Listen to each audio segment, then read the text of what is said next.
Hello lovelies, this is the couching stitch but with a fly stitch.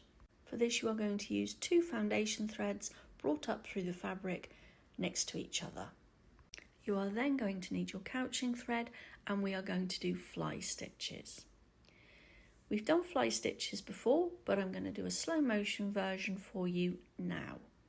Each stitch is coming up on the outside left of the foundation thread and going down on the outside of the right foundation. So here's the slow motion one. Bring your thread up through the fabric on the left of your first foundation thread, and then we're going to go down in through the fabric on the right of your right foundation thread. Keep the loop, you're going to need the loop. Then bring your needle up in between those 2 foundation threads, slightly below, so that you're making your fly stitch. And then you're going to take your needle down underneath that thread and make your fly stitch. And there you have it, couching stitch done with fly stitching. Isn't that pretty?